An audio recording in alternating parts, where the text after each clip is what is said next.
আলাইকুম বন্ধুরা, তোমরা সবাই কেমন আছো? আশা করি আল্লাহর রহমতে ভালো আছো।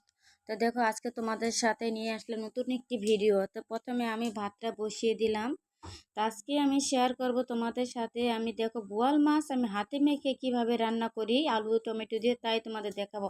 তো এখন আমি চা বসিয়ে দিলাম। তো আমরা এখন চা খাবো। চাটা দেখো, এখন আমি লিকারটা ছেঁকে নেব।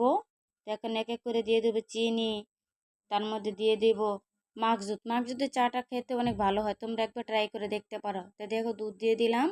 দেখুন, চাটা আমি এভাবে বানিয়ে নিলাম। দেখো আমার চাটা কেমন হয়েছে তোমরাই বলবা।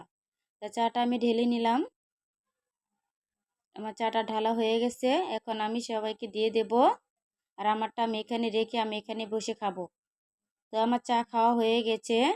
এখন আমি তরকারিটা বসাবো। এখন আমি আলু টমেটো মাছ একসাথে মাখিয়ে নেব।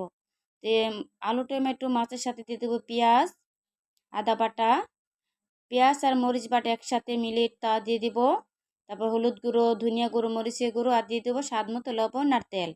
এইগুলো দিয়ে আমি সুন্দর করে হাতে দেখো আমি সুন্দর করে মাখিয়ে নেব, যাতে মশলাটা মাছের ভেতরে আলুর ভিতরে সুন্দর করে মিশে যায়। তো দেখো আমার মাখানোটা কেমন হয়েছে দেখো তোমরা।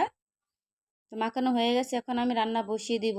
তো কড়াইতে তেল দিয়ে দিলাম। তেলটা গরম হয়ে গেলে আমি দিয়ে দিব মাছ।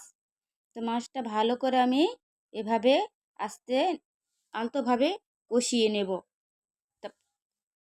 তো এখন আমি মাছটা উঠিয়ে নেব আলুর থেকে। তো আলু উঠিয়ে নিয়েছি। এখন আমি আলুটা একটু সিদ্ধ হয়ে গেছে ভালো করে। এখন আমি দিয়ে দেবো পানি, তারপর দিয়ে দেবো মাছ। এখানে আমি ডালটা বসিয়ে দিলাম।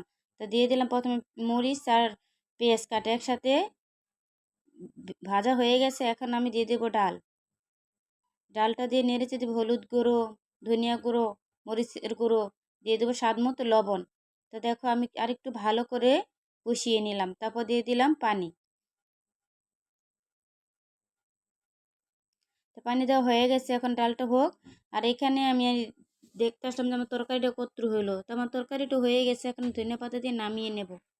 তো তোমরা বলবা যে আমার হাতে মাখা বোয়াল মাছটা কেমন হয়েছে রান্না। এখন আমি দেখলাম ডালটা ফুটছে। তো ডালটা হয়ে এসেছে প্রায়।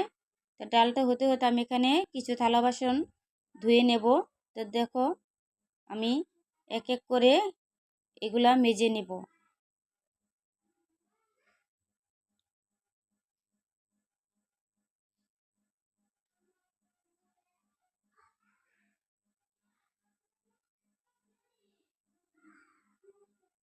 মাজা হয়ে গেছে। এখন আমি এগুলো এক এক করে সুন্দর করে ধুয়ে নেব। তো দেখো থালা বাসন আমার ধোয়া হয়ে এসেছে প্রায়। এখন আমি বেসিনটাকে সুন্দর